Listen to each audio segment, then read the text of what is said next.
రాజుకు జై. శ్రీ అచల ఋషిదు రమణయ్య స్వాముల వారికి జై. ఇప్పుడు చెప్పు ఏదని ప్రశ్న. మహనీయులంతా ఏ విధంగా వాళ్ళు గొప్పవాళ్ళైనారు, ఏవి వదులుకొని వాళ్ళు ఏ దానికోసం వాళ్ళు ఇంత ప్రయత్నం చేసినారు. ప్రయత్నం చేసి కూడా జనాలు కూడా వాళ్ళు మాలాగా కావాలా, జ్ఞానులు కావాలనేది ఒక సంకల్పం. సరే, వాళ్ళు మంచిది. ఇప్పుడు గొప్పవాళ్ళు అయినారు కొంతమంది అని చెప్తున్నాం కదా. ఆ గొప్పవాళ్ళు ఎవరో ఒక నలుగురు పేర్లు చెప్పు. శివరామ దీక్షితులు, భాగవత కృష్ణ దేశికుల స్వామి వారు, వృధా వెంకటదాస్ స్వామి వారు. అంటే ఈ సిద్ధాంతం వల్లేనా, మిగతా వాళ్ళు కాదా? అచల సిద్ధాంతంలో ఉండే వాళ్ళే గొప్ప వాళ్ళు అయినారా? మిగతా సిద్ధాంతంలో గొప్ప వాళ్ళు కాలేదు. చెప్పుకోవచ్చు మనం. స్వామి వివేకానందుడు, రామకృష్ణ పరమహంస, శంకరాచార్యులు, రమణ మహర్షి, వీరబ్రహ్మేంద్ర స్వాములు, మన దగ్గరలో మన జిల్లావాసి రాఘవేంద్ర స్వాములు, ఇట్లా చాలామంది మహనీయులు గొప్పవాళ్ళు అయినారు. వాళ్ళని మనం చెప్పుకుంటున్నాం. అయితే వాళ్ళు ఏ తత్వాన్ని తెలుసుకొని గొప్పవాళ్ళైనారు, ఏ విధాన్ని నిలుపుకున్నారు అనేది మనం పరిశీలన చేయాలి. 100% మనం నడుచుకోవచ్చు ఆ విధంగా తెలుసుకుంటే. తెలుసుకోకపోతే అజ్ఞానంలో పడిపోతాం. వాళ్ళు పోయిన మార్గం వేరు. ఆ మార్గంలో పోయి వాళ్ళు నిలబడి ఏదో 4 సూచనలు చేసి వాళ్ళు పోతే దాన్ని 1కి 4 చేసి తర్వాత వచ్చే గురువులు కొంతమంది వాళ్ళు స్వప్రయోజనం కోసం చేయలే. వాళ్ళు స్వప్రయోజనం కోసం చేయలే, పరోపకారం కోసం చేశారు. చేసుకోలే. వాళ్ళు సొంతానికి ఆలోచించి ఒకటి అయిపోయినారు, ఏదో నిలబడిపోయినారు. ఇక మాకు ఏమీ వద్దు, బతికితే సమాజం కోసం బతకాలి, సమాజం ఏమైనా చేయాలి అన్నప్పుడే వాళ్ళ గుర్తింపు వచ్చింది. అంతవరకు ముందు వాళ్ళ ప్రయాణం జరిగింది. ఆ ప్రయాణం జరిగినప్పుడు వాళ్ళకి గుర్తింపు లేదు. ఆ ప్రయాణంలో ఉన్నారు వాళ్ళు. ఎప్పుడైతే ప్రయాణంలో సక్సెస్ అయ్యి ఈ ప్రాపంచిక విషయ భోగాల నుంచి విడిపడినారో ఆ రోజు నుంచి వాళ్ళకు గుర్తింపు వచ్చింది. ఆ రోజు నుంచి వాళ్ళు సమాజం కోసము, ప్రపంచం కోసము పాటుపడినారు. మన కోసం, విశ్వం కోసం పాటుపడినారు. అందుకు వాళ్ళకు గుర్తింపు ఈరోజు మనం చెప్పుకుంటున్నాం. ఇప్పుడు రమణ మహర్షి అయితేనేమి, రామకృష్ణ పరమహంస అయితేనేమి, శంకరాచార్యులు, మధ్వాచార్యులు, రామానుజాచార్యులు, స్వామి వివేకానందుడు, ఇటువంటి మహనీయులంతా ఎందరో ఈ భూమి మీద వెలిసినారు మనకి. అయితే ఇప్పుడు మనం వాళ్ళనే మహనీయులు అంటున్నాం, కానీ ఇక చాలామంది వాళ్ళకన్నా గొప్ప గొప్ప ఆశ్రమాలు కట్టి కోటాను కోట్ల ఆస్తు సంపాదించి బ్రహ్మచారులయ్యి కాషాయ వస్త్రాలు ధరించి వేలాది మందిని శిష్యులను చేసుకొని, అవునా, బ్రహ్మాండంగా వేదాలను అయితేనేమి, ఈ యొక్క పురాణాలు అయితేనేమి, భగవద్గీతను అయితేనేమి, భారతం అయితేనేమి, రామాయణ ఇతిహాసాలను అద్భుతంగా చెప్పగలిగి మరి ఉన్నవాళ్ళు కొంతమంది ఉన్నారు. వాళ్ళకు ఆ పేరు రాలే. ఇప్పుడు పేరుకు వచ్చిన వాళ్ళంతా నిడారంబర జీవితాన్ని గడిపిన వాళ్ళకే పేరు వచ్చింది. నిడారంబరం. వాళ్ళు దేన్ని ఆశించలే, నాకు ఆశ్రమం కావాలంటే. ఇప్పుడు మన రమణ మహర్షి స్వామి ఉన్నాడు. ఆ రమణ మహర్షి అక్కడ ఏ ఊరు, ఆయన ఉండే ఊరి పేరు అరుణాచలం. అరుణాచలం కొండపైన తాను ఉన్నప్పుడు ఆయన మౌనంగా ఉన్నాడు, అంతేగాని ఆయనకి ఎవరికి ఏం చెప్పలే. స్థితిని తెలుసుకున్నాడు. ఇది నా నిజ స్థితి, నా నిజతో నేను నిలబడగలగాలి అని ఆయన నిజతో నిలబడి, ఎవరన్నా వస్తే నువ్వు తెలుసుకో, నేనెవరో తెలుసుకో అని చెప్పుకుంటూ వచ్చినాను. నేనెవరో తెలుసుకో అనే మాట మీదనే ఆయన నిలబడినాడు తప్ప, ఇక రెండోది నువ్వు ధ్యానం చేయి, నువ్వు తపస్సు చేయి, నువ్వు యజ్ఞం చేయి, నువ్వు తారకం చేయి, నువ్వు అమనస్కం చేయి, నువ్వు సాంఖ్య విచారణ చేయి చెప్పలే ఆయన. రామకృష్ణ పరమహంస చెప్పలే, స్వామి వివేకానందుడు చెప్పలే, మధ్వాచార్యులు చెప్పలే. వీళ్ళందరూ కూడా ఎవరు ఈ సాధనలు చేయమని చెప్పలే. జ్ఞానాన్ని బోధించినారు, సాధనలు చేయమని చెప్పలేదు ఎవరు కూడా. కానీ ఈనాడు భూమి మీద వెలిసిన ప్రతి ఆశ్రమము పోయిన ముందు సాధనలు చెప్తారు. మనం ధ్యానం చేయమనో, ప్రాణాయామం చేయమనో, పూజ చేయమనో, లేకపోతే అనుష్ఠానం చేయమనో, ఇట్లా ఎన్నో వాళ్ళు మంత్రోపదేశం చేసి ఈ మంత్రాన్ని జపించమని చెప్తున్నారు. అయితే ఆత్మజ్ఞానానికి ఏ సాధన పనికిరాదు. అదే రమణ మహర్షి అరుణాచలంలో ఉంటే ఈయన అక్కడంతా ఆశ్రమాలు కడితే కొంతమంది సరిపోని వాళ్ళు గవర్నమెంట్ కంప్లైంట్ చేసినారు, కొండంతా ఆక్రమించుకున్నాడు ఈయన, ఆశ్రమాలు కట్టినాడని. అప్పుడు ఆ అధికారులు వచ్చినారు, ప్రభుత్వ అధికారులు. ఏం స్వామి ఇక్కడంతా కొండంతా ఆక్రమించుకున్నావు, నువ్వు నేను ఆశ్రమాలు కట్టానంటే అని చెప్పిన. ఆడ కోతి ఉందంట, కోతి.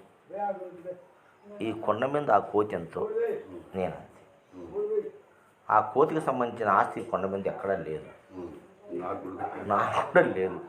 నువ్వు ఉన్నావంటే ఉంటా, పొమ్మంటే ఇంకో కొండ లేకపోతా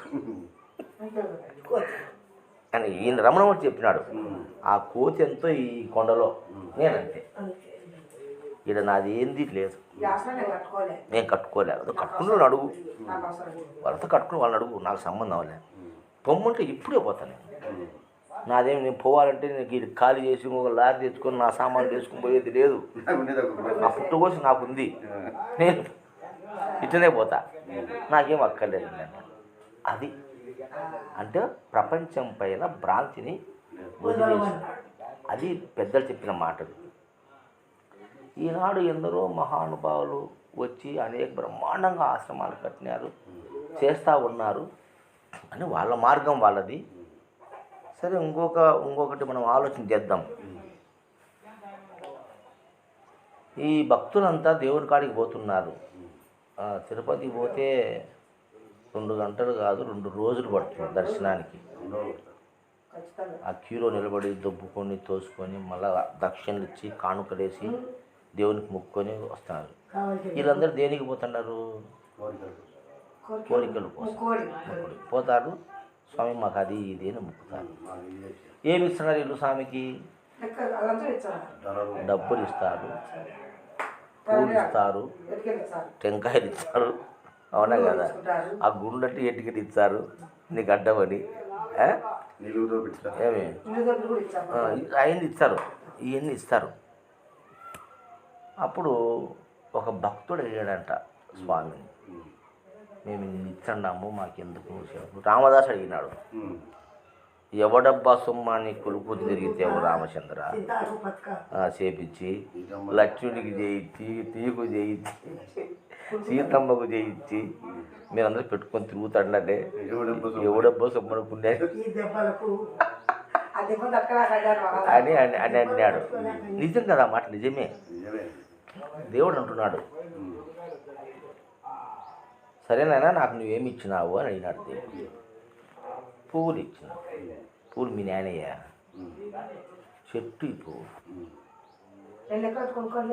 నువ్వు ఎట్టనో కొనుక్కో, చెట్టు ఈ పూలు అయ్యి నువ్వు లెక్క పెట్టుకో, ఇక్క పెట్టుకో, అంత నాకు అనవసరం. పూలు చెట్టు, ఆ చెట్టు నాకు పూలు ఇచ్చింది, నువ్వు తెచ్చినావు కరెక్ట్. కానీ ఎవరు సొమ్ము అది? చెట్టు సొమ్ము. పాలు పోతున్న ఎవరు సొమ్ము? బరి సొమ్ము, ఆవు సొమ్ము. పండ్లు తెచ్చండవు ఎవరు సొమ్ము? చెట్ల సొమ్ము. ఆకులు పత్రాలు తెచ్చండవు ఎవరు సొమ్ము? మొక్కల సొమ్ము. టెంకాయ తెచ్చండవు తాడి చెట్టు, టెంకాయ చెట్టు సొమ్ము. నేను వాళ్ళకే ఇస్తున్నా కోరికలు, వాళ్ళని బాగా రక్షిస్తాను నేను. ఎవరైతే తెచ్చిచ్చినారో, ఎవరియో ఆ సొమ్ము ఎవరిదో వాళ్ళదే కదా. నువ్వు దొంగ సొమ్ము తెచ్చిచ్చావు, నువ్వు తీసుకొచ్చి ఇచ్చావు, వాళ్ళ కాడ కుట్టుకొచ్చి నాకు ఇచ్చినావు అనుకో, విచారణ అనేది ఆడితే విచారణ చేశారు కదా. ఇప్పుడు మన కొడుకు ఉచిత ఇంటి బయటికి పోయి వేరే వాడిని సంచిలోనో జోలోనో ఒక 100 రూపాయలు గుంజుకొని వచ్చి నీకు ఇచ్చాను అనుకో, నువ్వు తీసుకుంటావా? ఎవరు తీసుకోము, యాడిదిరా నీకు ఇది, యాడిది అంటే వాడిని అడిగి బయటికి పోయి ఈదులో విచారించి వాడు ఎవరు చోట నా సొమ్ము ఎదుగుతున్నాడని, అప్పుడు వాడి సొమ్ము వానికి. ఇది ధర్మం కదా. పిల్లోడు పొరపాట్లు. అట్లా నువ్వు ఎవరు సొమ్ము తెచ్చిచ్చినావు నాకు, నువ్వు ఏమి ఇస్తున్నావు నాకు చెప్పు ఫస్ట్. నువ్వు నాకేమిస్తున్నావు? ఈ భక్తుడు ఎవడే కానీ తనలో ఉన్నటువంటి తత్వాన్ని గురుదేవునికి ఈలే. ప్రపంచంలో ఉండేటి తెచ్చిస్తున్నావు నాకు నువ్వు. నేను వాటిని ఆశీర్వదిస్తున్నా, అవి బాగున్నాయి, పూలు బాగా పూస్తున్నాయి, పండ్లు బాగా పండుతున్నాయి, టెంకాయలు పండగపోతే ఇన్ని తెచ్చిస్తారు నాకు మీరు. ఇన్ని టెంకాయలు అంచి వచ్చాయి, ఆయన మహిమతోనే నా అనుగ్రహం ఉంది కాబట్టి అన్ని చెంట్లు వచ్చాయి, మీరు తెచ్చుకొని ఇచ్చన్నారు. పూలు పూస్తున్నాయి, ఎవరు పుష్పించేవాడెవడు? నేను. వాటికి ఇచ్చిన ఫలాన్ని నువ్వు ఏ వస్తువు తెచ్చినావో ఆ వస్తువు నీ కాదు, సంబంధం లేదు, నీకు సంబంధం లేదు. నీది కానీ సొమ్ము నాకు తెచ్చిచ్చి నన్ను అడిగితే నీకెట్టిస్తాను వాటికి ఇచ్చేసిన, వాళ్ళకి పోయింది. నువ్వేమి ఇచ్చినావు నాకు చెప్పు. ఏమిచ్చు నువ్వు నీ నుంచి నాకేమిచ్చినావు? భక్తి నువ్వు కోరుకుంటున్నావు. భక్తి ఎందుకు కోరుతున్నావు? నాకు ఉద్యోగం రావాలన్నో, నాకు అది కోరికలు కోరుకుంటున్నావు. కానీ ఆ ఏ కోరికలు కాలే, ఆ ముక్తి కావాలని మొక్కేవాడెవడు? ప్రతి ఒక్కరు గురువు కాడికి పోయినా కోరికే కోరుకున్నాం తప్ప ముక్తి కావాలని కోరుకోవడం లేదు. కాబట్టి నీలో ఉన్నటువంటి మనోబుద్ధిలో నాకు ఇస్తే అప్పుడు ఫలం ఇస్తా, మోక్షం ఇస్తా. అసలేంటి అవి కూడా ఇస్తున్నాడు, ఎవరు తెచ్చిస్తాడా? కానీ నీ తీయడం లేదు కదా. నేననే మనసులు ఏమన్నా నువ్వు ఇస్తున్నావా? నాదనే ఈ బుద్ధి నువ్వు ఇస్తున్నావా? ఏం బుద్ధి అది? పాడు బుద్ధి. వాన సొమ్ము తీసుకొని నాదంటావు. నేననేది మనస్సు, నాది అనేది బుద్ధి. ఈ నాదనే ఈ మనోబుద్ధులను ఏమన్నా నాకు ఇస్తున్నావా నువ్వు? అంటే బతకడము బతకలేకపోవడం అనేది విషయం కాదు ఇక్కడ. నీకు మోక్షం కావాలని వచ్చినప్పుడు నీకు ఆ త్యాగం లేదు ముందు. నీకు ఇచ్చే నాకెట్టంటే నీకు ఇచ్చే నాకెట్ట అని మిగతా వీళ్ళందరూ అనుకోలే. ఎవరు మన పేరు చెప్పుకున్నామే వాళ్ళు అనుకోలే. నీకు ఇచ్చే నాకెట్టని వాళ్ళు అనలేదే, అంకితం అన్నారు. నా జీవితం నీకే అంకితం స్వామి. దేవునికి జీవితం అంకితం చేసేవాడిని ఒక్కరు చూపి. పెళ్ళాం కోసము, పిల్లల కోసము, ఇళ్ళ కోసము, కొంపల కోసము, ధనం కోసము, పిల్లల కోసము, పిల్లల కోసము, వీటి కోసమే నీ జీవితం అంకితం చేస్తారు. కానీ దేవుని కోసం ఎవరు జీవితాన్ని అంకితం చేస్తున్నారు? అవునే కదా. అట్టనే దేవుడు పూర్తిగా చచ్చిపోరా నువ్వు నాకు ఇచ్చండిలే. ఎప్పుడైతే మనోబుద్ధిలో నాకు అర్పించినావో అప్పుడు అన్నీ నేను చూసుకుంటా. నీ చేతన అవుతుందా? నువ్వు చేయగలవా? నువ్వేం చేయలేవు. సర్వం చేసేది ఆ పరమాత్ముడే. కానీ అహంకారంతో నేను చేస్తానని అనుకొని నువ్వు ముందుకు వచ్చి నేను కాపాడుకుంటాడా, నేను సంపాదించుకుంటాడా, నేను తింటాడా, ఇదంతా నా ఆస్తి నేను సంపాదించిన, ఈ గౌరవం నేను సంపాదించిన, నేను ఎమ్మెల్యే అయినా, నేను ఎంపీ అయినా, నేను సీఎం అయినా. అవునా కదా.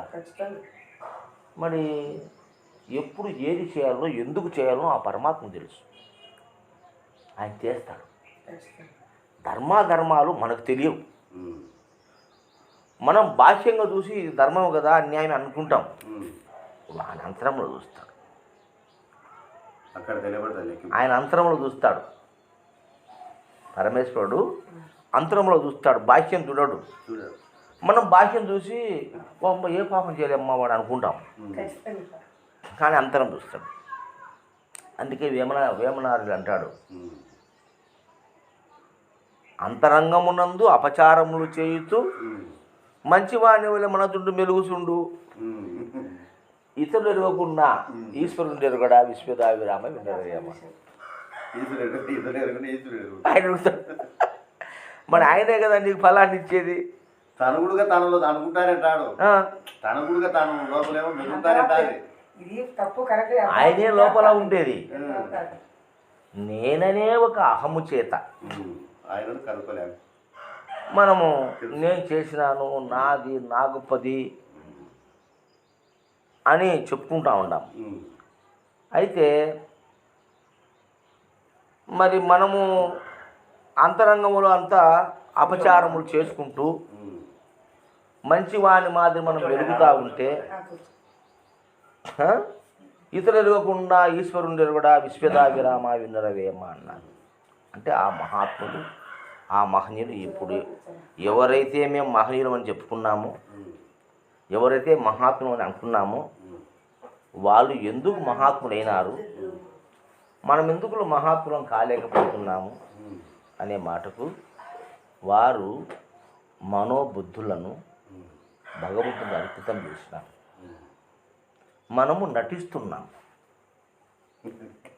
నిజమా కాదా? అందుకు మహనీయులైనారు. అంటే మానవులే కదా వాళ్ళు. మానవులే. మళ్ళా మనం మానవులే కదా. మనం మానవులే. మానవులు అంటే అందరూ మనుషులు ఒకటేనా? అదే ఆడ తేడా. అందుకే అదే చెప్పేది నేను ఇప్పుడు. వాళ్ళు చేసే మనోబుద్ధులను వాళ్ళు అర్పించినారు, భగవంతునికి అర్పించారు మనోబుద్ధులను. మనం ఏం అర్పిస్తున్నాము? పూలు, పండ్లు, టెంకాయ, పండ్లు, డబ్బులు, నెత్తి నుండి బొచ్చు, ఇవి అర్పిస్తున్నాం మనం. అందుకే దేవుడు అడుగుతున్నాడు, నాకేమి ఇచ్చావు నువ్వు అని అడిగితే, ఏమి స్వామి నీ ఎత్తు తులాభారం వేసి లెక్క ఇచ్చినానంటే, లెక్క నీ అబ్బదే, నీది చెప్పు, నీదేమి ఇచ్చినావు నాకు? పండ్లు ఇచ్చిన, పండ్లకి ఇచ్చిన నేను ఆశీర్వాదం, పండ్లు ఇచ్చే చెట్లకి ఇచ్చిన నేను ఆశీర్వాదం, అందుకే అద్భుతంగా పండుతున్నాయి.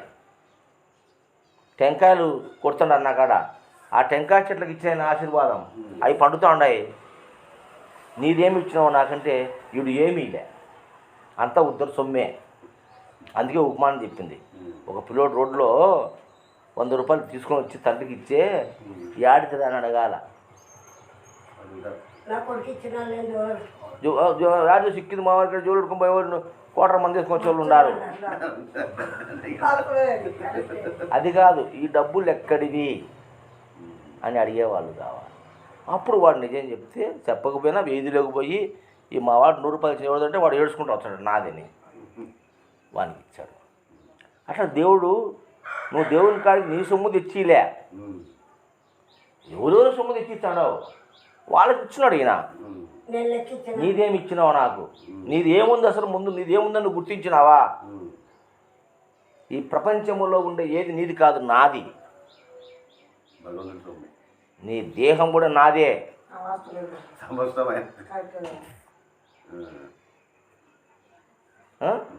కాబట్టి మనోబుద్ధులను నాకు అర్పిస్తే అప్పుడు నీ సమస్త విషయం నేను చూసుకుంటా, నీకెందుకు రై ఈ పని, ఈ వ్యాపారం అవసరంలే, నేను చూసుకుంటా అని నమ్మి మనోబుద్ధులను పరమాత్మనికి అర్పణ చేసి వాళ్ళని చేసి ఉంటే వాళ్ళ యోగక్షేమాలను ఆయన చూసుకుంటే వాళ్ళు గొప్పవాళ్ళు. రేపు రమణ మహర్షి కానీ, స్వామి వివేకానందుడు కానీ, రామకృష్ణ పరమహంస కానీ, వీరబ్రహ్మేంద్రుడు కానీ, వీళ్ళంతా కూడా ప్రాపంచికమైనటువంటి విషయ భోగాలన వాళ్ళు దగ్గరికి రానిలే. అది మట్టుగా పెంటతో సమానంగా చూస్తారు. ఇహమూత్రాత్ర ఫలభోగ విరాగం అంటే అదే కదా. ఇహమూత్రాత్ర ఫలభోగ సమాధి శక్తి సంపత్తిలోనే వస్తుంది. ఇది ఏది సత్యమో దాన్ని తెలుసుకోవాలి. 4 నిత్యానిత్య వత్తు వివేకము, ఇహమూత్రాత్ర ఫలభోగ విరాగము, సమాధి షట్క సంపత్తి, ముముక్ష అనేటువంటి 4 ముందు మనకు సాధనా సంపత్తిలోనే వస్తాయి. కాబట్టి ఇహమూత్రాత్ర ఫలభోగ విరాగం పొందినారు వాళ్ళు. అంటే ఇహమునందు కానీ పరమునందు కానీ అవసరం లేదు. స్వర్గంలో మరి ఆ వైకుంఠం కావాలని కానీ, కైలాసం కావాలని కానీ, సత్యలోకం పోవాలని కానీ లేదు. ఏ లోకం నాకెందుకు? నీ లోకం కావాలి నాకు. ఒకరి లోకాలతో నాకేం అవసరం? సర్వవ్యాప్తమై ఉన్న నీ లోకంలోకి నేను రావాలయ్యా. బ్రహ్మలోకానికి, విష్ణులోకానికి, సత్యలోకానికి, వైకుంఠానికి నాకేం పని పెట్టింది? ఏమవసరం నాకు అక్కడికి? మళ్ళీ పంపిస్తారు, డ్యూటీ అయిపోతానే. టైం అయిపోయింది. టైం అయిపోయింది పోనీ. అటువంటి ఉద్యోగం నాకు వద్దు. నాకు పర్మనెంట్ ఉద్యోగం కావాలి, నీలో ఐక్యం కావాలి. అప్పుడు ఈ ప్రాపంచిక విషయాదులపైన నీవు మోహం నశిస్తే అప్పుడు ఆ భగవంతుడే నిన్ను రక్షణ చేస్తాడు. అప్పుడు నువ్వు ఆ భగవంతుడు తెలుసుకున్న వాడిని వేస్తావు. అందుకే చెప్తున్నారు,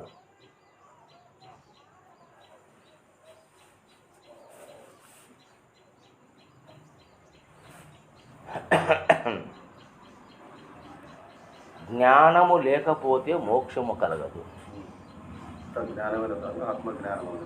ఆత్మజ్ఞానమే, జ్ఞానమని ఆత్మజ్ఞానం ఒకటే.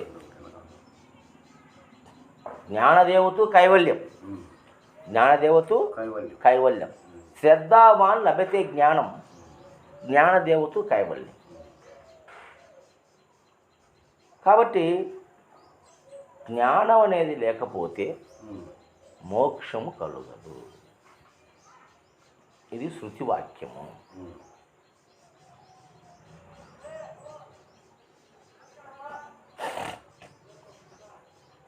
అటువంటి జ్ఞానం దేని వల్ల కలుగుతుంది? సాధనల వల్ల జ్ఞానం కలుగదు. సాధనానికి ఫలం వస్తుంది. నువ్వు ఏ పని చేసినా ఫలం వస్తుంది. సత్కారం చేసే సత్ఫలం వస్తుంది, దుష్కారం చేసే దుష్ఫలం వస్తుంది. ఫలం కోసం సాధన చేసుకో. ఏ సాధన దండి ఉండే సాధనలు, కోకొలలుగా సాధనలు ఉన్నాయి. నువ్వు ఏ సాధన చేసుకో. సాధములను మోక్షము రాదు, జ్ఞానము రాదు. జ్ఞానం ఎలా వస్తుంది? సద్గురు బోధ ద్వారా వస్తుంది. అందుకే పాట పాడతారు, బొందిలో ప్రాణంబుల్ పోకముందే గురు బోధ తెలియవాలేరా అని. మరి ఆ బోధ ద్వారానే జ్ఞానం లభిస్తుంది. అందుకే శ్రద్ధావాన్ లభితే జ్ఞానం. శ్రద్ధగా నువ్వు వింటే నీకు జ్ఞానం కలుగుతుంది. మరి ఇక్కడ కృష్ణప్రభులు కూడా చెప్పినా మనకు, పలుకున పలుకక రాకయు తలపో ఇదమైన మదికి తగులక ఎప్పుడు ములుగుచ్చ సంతు లేఖను కలిగి ఉన్నది బట్టబయలు కదలామాయన్న ఇదికోసుడు కదలాదో ఎన్న. అవునా కదా?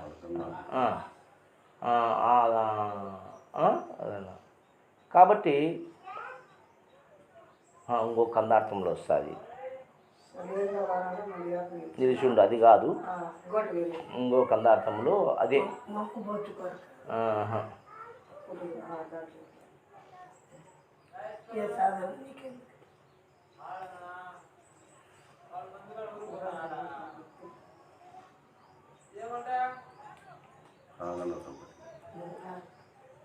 మొదలచలము నెరిగించదా, మొదలచలము నెరిగించద వీతముగా లేని ఎరుక ఎవరింతుపై తుదకు ఎరుకను విడిపించదా.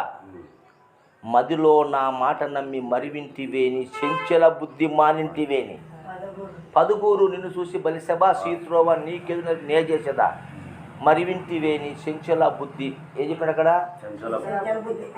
మానుకొని నా మాట ఇంటే, నా మాట వినమన్నాడు అక్కడ. నేను చెప్పింది చేయమనలే, నా మాట వినమన్నాడు. ఏ సాధన నీకెందుకు వీసానికి పనికిరాదు వినుమాయ్యా. నే సాధులచే విన్నది ఏ సాధన లేని బోధ ఎరిగింతు పోకు. సాధనలందు మరిగితే రాకు. కరాకంటికి చెప్పినాడు. ఎందుకు చెప్పాల్సి వచ్చింది ఆ మాట అక్కడ? నువ్వు సాధనలో పోతే సాధనా ఫలం వస్తుంది నాయన నీకు. అది సత్యమే. నువ్వు సాధన చేస్తే సాధనా ఫలం వస్తుంది. పొద్దునుంచి మాట్లాడిన పని చేస్తే సాయంత్రం కూలి వస్తుంది. అది నీకు మోక్షం రాదు. కాబట్టి శరీరములో జరిగే ప్రతి క్రియ, నువ్వు ఏ క్రియన్న చెయ్యి. పూజ శరీర ధర్మం, మంత్రము వాగ్ధర్మం, వాక్తో చేసే కర్మ. పూజ శరీరంతో చేసే కర్మ, మంత్రము వాక్తో చేసే కర్మ, ధ్యానము మనసు చేసే కర్మ. ధ్యానము మనసుతో చేసే కర్మ. ఇక్కడ చెప్తున్నాడు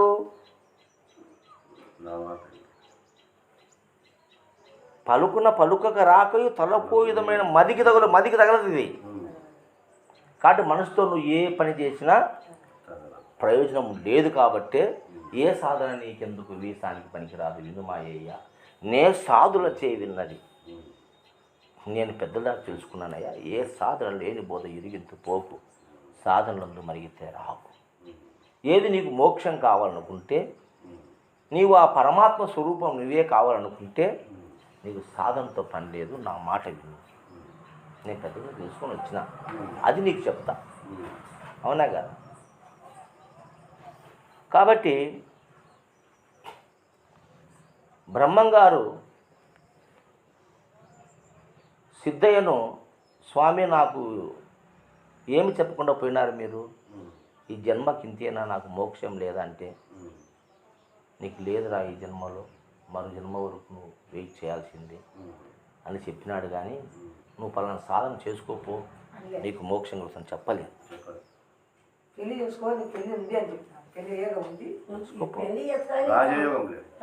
యోగం ఉంది, పరిపక్వత కాలే నువ్వు ఇంకా. ఎందుకంటే ఈ దేహము పరిపక్వ స్థితికి రాలే. ఈ కాయం తీసుకునేవే, ఈ కాయం ఆ స్థితికి చేరుకోలే. ఈ కాయం ప్రపంచ విషయాలలోనే తిరుగుతూ ఉంది. ఇంకా మోక్షానికి అర్హతమైనటువంటి కాయం కాదు ఇది. ఇది సరిపోదు, మళ్ళీ జన్మ తీసుకోమని చెప్పినాడు. అవునా కదా? ఆ జన్మలు ఉన్నాయా లేవా వాటితో అది ఫైనల్, అది మళ్ళీ తెలుసుకుందాం. ఇప్పుడు సబ్జెక్టు ఇక్కడ తీసుకుందాం మనం అంతవరకే. ఇక్కడేం సబ్జెక్ట్ మనం ఏం చేసుకుంటున్నాము, మోక్షం కావాలంటే ఏం చేయాలా, మార్గం ఎతులాడుతున్నాం మనం. అప్పుడు నీ ఏ సాధనలు మోక్షానికి పనికి రావాలి, వివరణ చేయాలి. అంటే ఇక్కడ పంచభూతాలతో నిర్మితమైన ఈ దేహం, పెద్దలు చెప్తున్నారు కొన్ని విషయాలు. ఇక్కడ 5 స్థితులు ఉన్నాయని, 5 దేహాలు ఉన్నాయని, 5 అవస్థలు ఉన్నాయని మనం చెప్పుకుంటున్నాము. ఎందుకు చెప్పుకుంటున్నామంటే పంచభూతములతో ఈ దేహం నిర్మాణమైంది. 5 అవస్థలు ఎలా వస్తాయో నేను చెప్తా విని. ఇప్పుడు అర్థమైందే? ప్రకృతి పురుషుడు అనే 2 ఉన్నారు ఇక్కడ.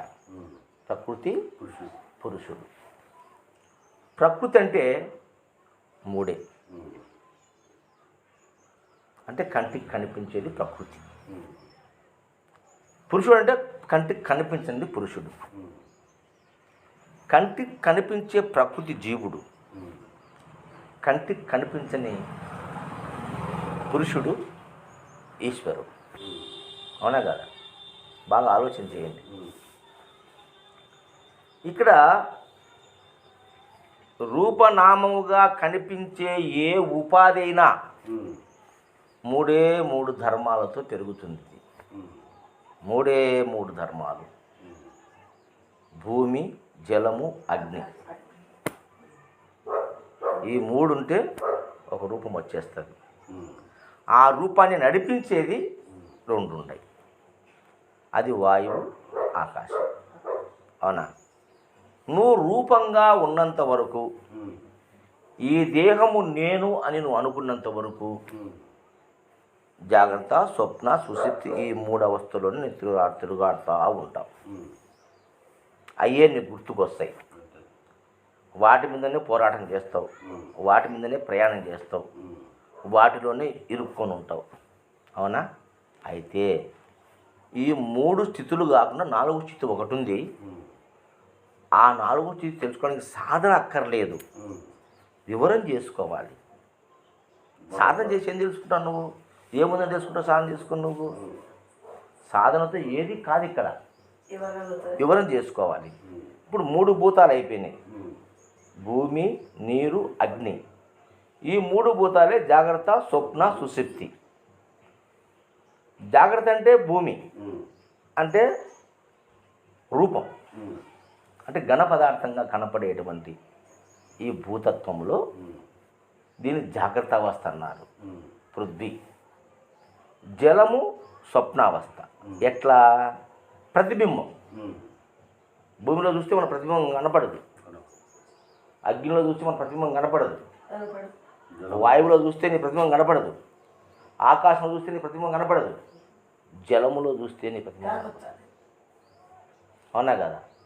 కాబట్టి నీ ప్రతిబింబం అంటే అది ఒక స్వప్నం. జలము స్వప్నావస్థ. నీలో స్వప్నావస్థను కలిగించేది జలమే. స్వప్నావస్థను కలిగించేది జలమే నీలో. సుషుప్తి అవస్థను కలిగించేది అగ్ని స్వరూపం, వేడి. అగ్ని సుషుప్తి అవస్థను కల్పిస్తుంది. అంటే గాఢ నిద్రను కలిగించేది అగ్ని స్వరూపం. పంచీకరణలో నువ్వు ఎతుకులాడుకోవచ్చు కావాలంటే. అగ్ని ఏం చేస్తుంది మనకనేది ఒక చూపునే కాదు, సుషుప్తి అవస్థనిచ్చేది అగ్నిని నీకు. ఈ 3 అవస్థలు ఈ 3 భూతాలకు సంబంధించినవి.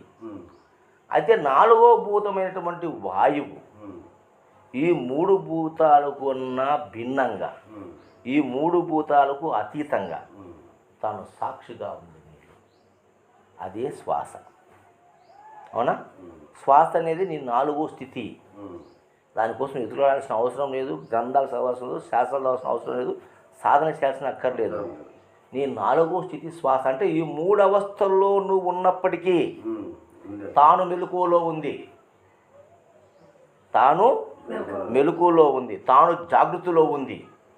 ఎంతవరకు? నువ్వు సత్యంత వరకు అది జాగృతిలో ఉంది. దాన్నే ఈశ్వరుడు అన్నారు. జీవుడు ఈశ్వరుడు, జీవుడు ఈశ్వరుడు. అవునా? పరబ్రహ్మం ఉంది, దాన్ని మన వాళ్ళు పరిపూర్ణమని నేను చెప్పుకోవచ్చు, అంత పనిలే మనకు. పరబ్రహ్మం ఒకటి ఉంది, అంటే దాని పరమ పురుషుడు. పరమ పురుషుడు అన్నారు. ఈశ్వరుడు, పరమ పురుషుడు, పరమేశ్వరుడు, పరమాత్మ, పరబ్రహ్మం, పర అని పెట్టాదని పేరు. పరము అంటే పరంగా ఉన్నాడు, అంటే జీవునికి ఈశ్వరునికి పరంగా ఉన్నాడు. అందుకే మనకు గురు బ్రహ్మ, గురు విష్ణు, గురుదేవో మహేశ్వర, గురు సాక్షాత్ పరబ్రహ్మ, తస్మయ శ్రీ గురువే నమః. సాక్షాత్ ఆ పరబ్రహ్మమే గురువు అని మనకి చెప్పినాను. ఎందుకంటే అటువంటి నిర్ణయం చేశాను గురువు ఇక్కడ. నువ్వు ఎట్లా బ్రహ్మవో, నువ్వెట్లా విష్ణువువో, నువ్వెట్లా ఈశ్వరుడువో చెప్పినాడు. బ్రహ్మగా ఉండి నువ్వు జాగ్రత్త అవస్థలో నువ్వు బ్రహ్మవు, జాగ్రత్త అవస్థలో నువ్వు బ్రహ్మవు. కాబట్టి పోషణార్థమయ్యి సంసారం చేస్తున్నావు, పిల్లలకు అంటున్నావు, సంపాదించుకుంటున్నావు, నానా పనులు చేసుకుంటున్నావు. జాగ్రత్త అవస్థలో, జాగ్రత్తలో నువ్వు బ్రహ్మవు, అంటే చేసే పని బ్రహ్మం. స్వప్నావస్థలో విష్ణువు నువ్వు, ఎందుకంటే విష్ణువు లీలా స్వరూపుడు, దేశావతారం ఇచ్చాడు ఆయన మహావిష్ణువు. కాబట్టి ఆ స్వప్నావస్థలో ఆయన ఇంకొక ప్రపంచాన్ని నీకు చూపిస్తాడు. సుషుప్త అవస్థలో లయకారుడు ఈశ్వరుడు, రుద్రుడు. అక్కడ లయకారుడు ఈశ్వరుడు సుషుప్త అవస్థలో. అంటే అక్కడ ఏమీ లేకుండా రుద్రస్వరూపం, అంటే అణిగిపోయింది. అక్కడ ఆ రౌద్రత్వం అనేది అణిగిపోయింది. జాగ్రత్తలో ఉంది, స్వప్నంలో లీలగా ఉంది, సుషుప్తిలో రౌద్రం పూర్తిగా పోయింది. రుద్రుడు. అవునా? ఈ 3 అవస్థలు, ఈ 3 అవస్థలు 3 భూతములు. ఇవి బయటికి కనపడతాయి. కాబట్టి ఈ స్థూల దేహానికి జాగ్రత్త, స్వప్న, సుషుప్తి అనే 3 అవస్థలు మనం అనుభవిస్తున్నాము. మనకు అనుభవం అవుతా ఉంది. అనుభవం అయ్యి ఏ అవస్థలో ఏం జరిగింది చెప్తున్నాం మనమంటే, ఒకడు ఉన్నాడు 4వ వాడు, వాడే ఈశ్వరుడు, వాడే శ్వాస. నువ్వు తల్లిగా నుంచి బయట పడినప్పటి నుంచి మళ్ళీ కాటిలోకి పోయేంత వరకు నిన్ను కాపాడుకున్నాడు, నిన్ను పట్టుకొని ఉన్నాడు, నిరంతరము నీలో ఉన్నాడు. వాడే 4వ వాడు. అదే తుది అవస్థ, అది 4వది. అది పోతే అంత సున్నా,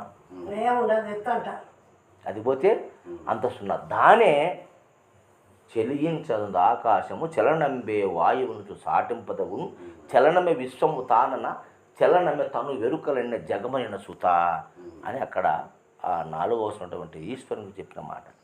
ఈశ్వరుడు చలనం, ఈశ్వరుడు అంటే చైతన్యం, ఈశ్వరుడు అంటే చైతన్యం, చైతన్యమే 4వ అవస్థ. నువ్వు నిద్రపోయినా మెలుకున్నా కలగన్నా నీలో చైతన్యం ఉంది, నీ గుండె కొట్టుకుంటా ఉంది, నీ 72,000 నాడులు పనిచేస్తూ ఉన్నాయి, నీ శ్వాస పనిచేస్తుంది, అంతర్గత ఇంద్రియాలన్నీ పనిచేస్తున్నాయి, నీకు కణం పనిచేస్తూ ఉంది. అవునా కదా? ఎవడు చేయించేవాడు? వాడు 4వవాడు. అది నీ నిజస్థితి, అది నీ స్వరూపం, అది నీ నిజ రూపం. అట్లా ఈశ్వరుడు. ఇప్పుడు మన గురమ్మ కొడుకు వీళ్ళ ముగ్గురు పోయినారు, 4వవాడు పట్టుకున్నాడు దాన్ని. వాడు పోతే అయిపోయి. ఆయన ఈశ్వరుడు అంటే వాడు పట్టుకున్నాడు దాన్ని. ఎంత బలం ఉంది ఆ శరీరములో, బలం ఉంది ఆ దేహములో, బలం ఉంది ఆ గుండెలో దమ్ము ఉంది, ఆ ఊపిరితిత్తులో సత్తా ఉంది, ఆ కిడ్నీలలో బలం ఉంది, అన్ని పనిచేస్తాడే. ఈడు ఆడిపోతాడు, ఈడు పోయేదానికి అవకాశం లేదు. బంధించుకోండి, ఇవన్నీ పట్టుకునేదని. ఇది ఏదో ఒకటి పోతే అది పోతుంది. అంగడి నాకు స్థానం లేదు పా అని విడిచిపెట్టిపోతాడు పరమేశ్వరుడు. అవునా కదా? ఆ ఈశ్వరుడే 4వ అవస్థ, ఆ శ్వాసే 4వ అవస్థ, అదే తురీయం. దాన్నే మనము మహాకారణము అంటున్నాం. స్థూలదేహము, సూక్ష్మదేహము, కారణదేహము, మహాకారణదేహము. దేహాలలో మహాకారణము, అవస్థలలో తురీయమని మనం వాయు స్వరూపాన్ని అంటున్నాం. అవి సూక్ష్మం కనపడవు, కనపడేటైతే నువ్వు చూపిస్తావు, కనపడదనేట్టు చూపిస్తావు నువ్వు. నీ అనుభవం కావాలి. ఆధ్యాత్మిక మొత్తం అనుభవం కానీ దర్శనం కాదు. దర్శనం అంటుంటే తెలియనితనం. ఆధ్యాత్మిక దర్శనం కాదు, ఆధ్యాత్మికం సూక్ష్మం. ఆధ్యాత్మికము ఎప్పుడు దర్శనము కాదు, అది తెలుసుకుంటావు. అనుభవం, అనుభవం అది. ఆధ్యాత్మికము అనుభవం. 5వ అవస్థ ఉంది, అది ఆకాశతత్వం. ఈ వాయువు వచ్చిపోతే కానీ అది మాత్రం రాదు పోదు, అక్కడే ఉంటుంది. అదే పరబ్రహ్మ, అదే పరమపురుషుడు. ప్రకృతి పురుషుడు అయిపోయిందిలే, ఈయన పరమపురుషుడు. బాగా క్లారిటీగా విడబడుతుందా నీకు విషయం? ఏమ్మా గుర్తుపెట్టుకోండి. ఎవరు ఏం చెప్పినా మనం మోసపోయేదానికి అవకాశం లేదు. పరమపురుషుడు అంతటా ఉన్నాడు, మూలుగుచ్చ సందు లేకుండా ఉన్నాడు పరమపురుషుడు. లేడా? ఈ పురుషుడు వచ్చి పోవచ్చు, కానీ పరమపురుషుడు వచ్చేదానికి పోయేదానికి అవకాశం లేదు. పుట్టడు సావడో అంతా ఆయనే ఉన్నాడు అని తెలుసుకోవడమే మోక్షం. అంతా అది నా నిజ స్వరూపం, నేనే అది, నిజస్థితి అది. నేను పుట్టను గిట్టను, నాకు మరణం లేదు, నేను వ్యయం కాను, అవ్యయం, అచ్యుతం, నిర్గుణం, నిరాకారం, నిర్మలం, నిశ్చలం, శాంతం, హోమాతీతం, నిరంజనం. అన్నీ దానికే పేర్లు. 108 శతనామాలు కానీ సహస్రనామాలు కానీ. అవునా కదా? ఇప్పుడు సహస్రనామాలు చెప్తారు, విష్ణు సహస్రనామాలు, లలితా సహస్రనామాలు తీసుకొని సహస్రనామాలు ఓ నామం చదువు. ఈ పరమపురుషునికి సరిపోతుందో లేదు. అవునా కదా? కాబట్టి దాన్నే కృష్ణప్రభులు చెప్పంటే కదలడట పరమపురుషుండు, కదలడట పరమపురుషుండు అని చెప్పినాడు. అవునా కదా? కదలడట పరమపురుషుండు. కాబట్టి ఆడు కదలడు. దాన్ని బట్టే వెంకటేశ్వర స్వాముల వారు నీ నిజ రూపం అచలమని చెప్పినాడు. వెంకటేశ్వర దూత అందరంతా అవధూత పరంపరలు వీళ్ళంతా కూడా, మన ఈ ప్రాంతంలో ఉండే వాళ్ళంతా కూడా ఆయనకు అందర్థాలు రాసినాడు. ఆయన బుక్ చదివితే తెలుస్తుంది వెంకటేశ్వర స్వామి అవధూత. కదలడట పరమపురుషుడు కాదు, నీ నిజ రూపంపు అచలమని చెప్పినాడు ఆయన. ఒకటే మాట కొట్టేసాడు అంతే. ఇంకా దాన్ని ఈ కొర అజ్ఞానవంతులు కాదంటారు. మరి ఎవరు? మరి నువ్వెవరు అంటే నేను జీవుడు, వాళ్ళు ఎప్పుడు నేను పాపిని, నేను పుట్టనే లేదు, నాకు జన్మే లేదు, ఇదంతా మాయ, ఇది కళ్ళలో శరీరము, ఇలా అనేక రకాల మాటలు చెప్పుకొని దాటేసుకొని పోతున్నాం. నిజం తెలియక వాళ్ళకి నిజం తెలియక తెలుసో తెలీదో వాళ్ళు, అది మనకు తెలియదు, మనకు అవసరం లే. వాళ్ళ అనుభవం వాళ్ళది, మన అనుభవం మనది. నీ మనసుకు సరిపోతే భద్రంగా ఎత్తిపెట్టుకో, సరిపోకపోతే వదిలిపెట్టు.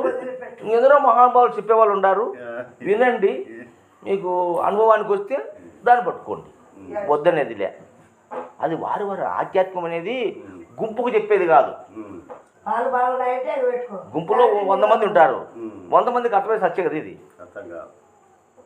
సింగల్ ఒక్కొక్కరు అనుభవం ఒక్కొక్క విధంగా ఉంటుంది. ఇప్పుడు మన నలుగురు ఉన్నాం, నలుగురు అనుభవం 4 విధాలుగా ఉంటాయి. వారు దాన్ని సరిపుచ్చుకోవడము, దాన్ని తెలుసుకోవాలి, తనకే తెలుస్తుంది, తన అనుభవానికే దానికి అర్థమవుతుంది. ఇట్లా దాన్ని కైవల్య దేహం అన్నారు, దాన్ని తుర్యాతీతం అన్నారు. తుర్యాతీత అవస్థ అని దాని అన్నారు, కైవల్యం అన్నారు.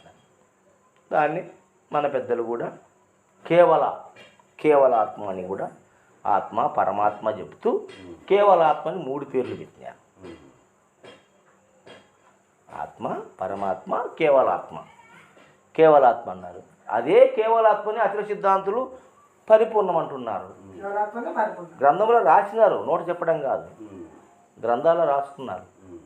కేవలాత్మ ఇప్పుడు అడుగు, ఎవరు అడుగుతారో చెప్తారు, అచల సిద్ధాంతం చెప్తారు ఆ మాట, కేవలాత్మ అంటారు. అట్టి ఆ పరిపూర్ణ స్థితి, అది పరిపూర్ణం. పరిపూర్ణం అంటే మొత్తం ఉంది అందులో ఏమి కొదవ లేదు. కొదవ లేనిది పరిపూర్ణం, కానీ ఏమి లేనిది పరిపూర్ణం కాదు. ఏమి లేనిది పరిపూర్ణం కాదు, కొదవ లేనిది పరిపూర్ణం.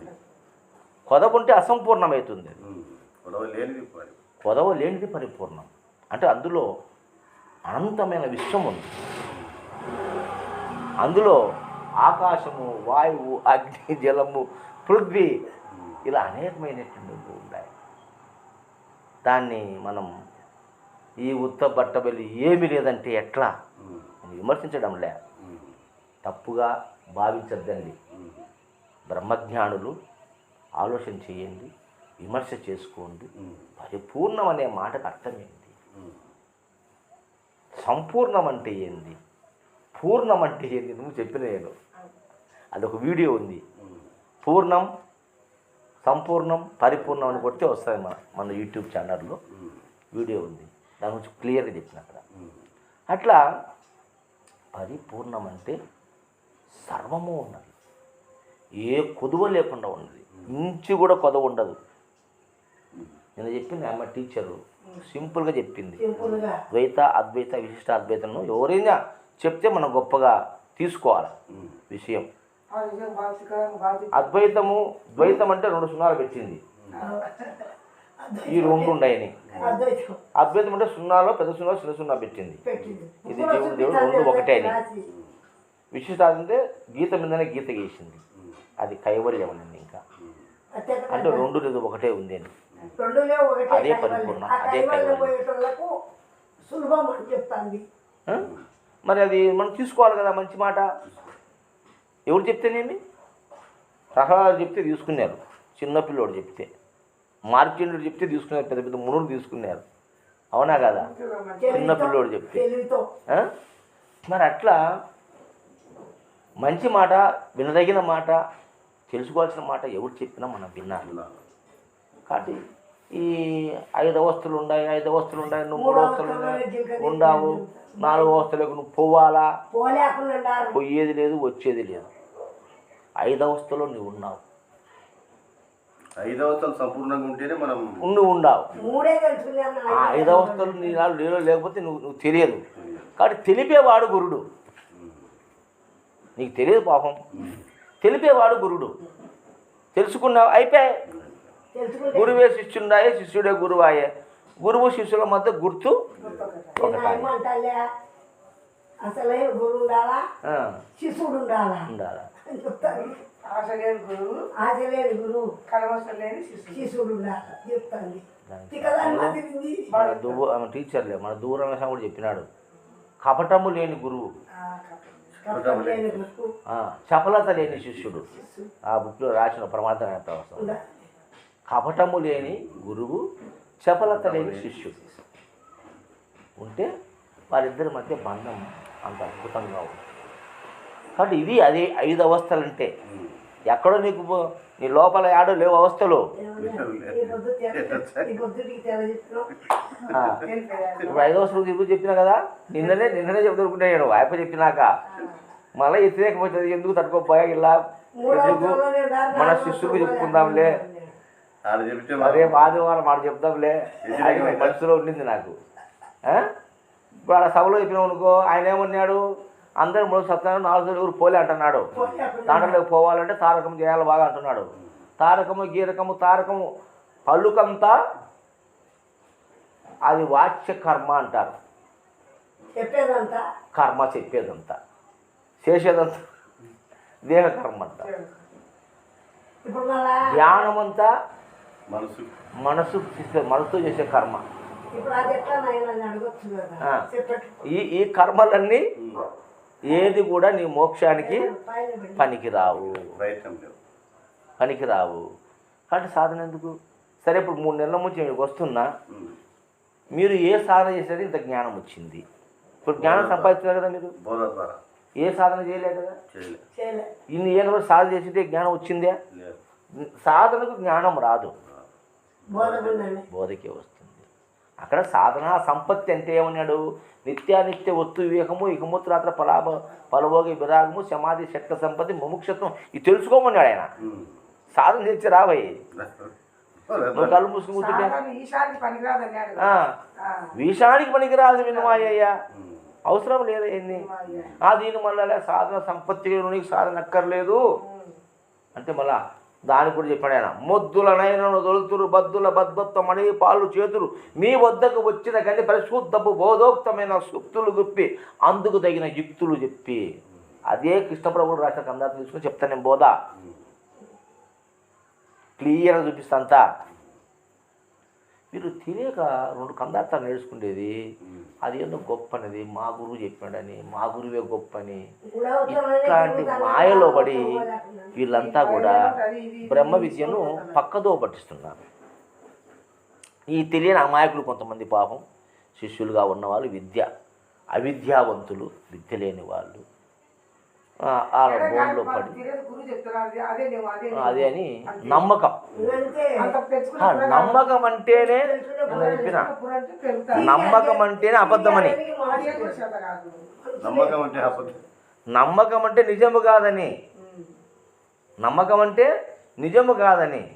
నిజాన్ని నమ్మాల్సిన పని ఉంది మనము. ఇంకా నువ్వు అబద్ధాన్ని నమ్ముతావు. ఇప్పుడు అశోక్ నా కొడుకు నేను నమ్ముతాడని అంటావా? నువ్వు నమ్ముతాడావా నీ కొడుకని? అశోక్ నీ కొడుకే కదా, నమ్మాల్సిన పని ఏముంది? నమ్మకం ఏడొస్తుంది? అబద్ధం కాడ నమ్మకం వస్తుంది. ఇప్పుడు ఈ గురువును నమ్మి ఎంతోమంది కాలాన్ని వ్యర్థం చేసుకుంటున్నారు, ఉన్న జీవితాన్ని నాశనం చేసుకుంటున్నారు. అందుకే నేను చెప్తాను, చాలాసార్లు యూట్యూబ్లో చెప్పిన, మళ్ళీ చెప్తున్నాను. పరమార్థ తత్వాన్ని ఎవరైనా తెలుసుకోవాలనుకుంటే ఆధ్యాత్మిక జ్ఞానాన్ని 24 గంటల సమయం చాలు నాకు. నువ్వు 12 ఏళ్ళు 20 ఏళ్ళు నా కాడ సేవ చేసిన అవసరం లేదు. 24 గంటలు కూర్చో నా ఎదురుగా, మొత్తం నీకు ఎక్కించి పంపిస్తా. అవసరం లే. సూక్ష్మములో మోక్షం.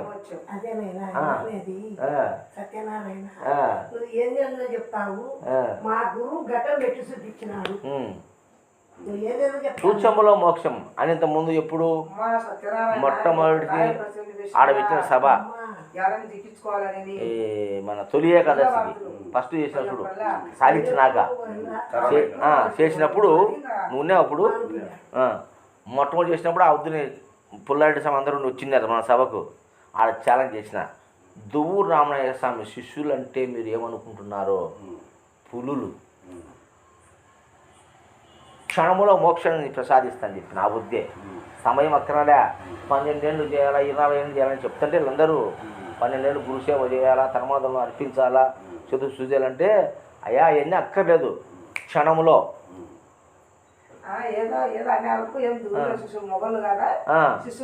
అనుకుంటున్నారా? అరక్షణములో మోక్షాన్ని కల్పిస్తే అరక్షణంలో అని చెప్పిన. అట్లా సమయం అక్కర్లేదు. అంటే ప్రజ్ఞానవంతుడైనటువంటి శిష్యుడైతే తక్కువ టైంలోనే పొందుతాడు. వాడు కొంచెము అజ్ఞానపరంగా ఉన్నప్పుడు వాడిని పట్టుకొని రావాలా, అవునా కదా? కాబట్టి కొంచెం హుషారుండి కొంచెం చురుకుదనం ఉంటే చెప్పలేదు లేకుండా 4 వారాల వరకు అర్థం కాలేదు స్వామి. ఎందుకంటే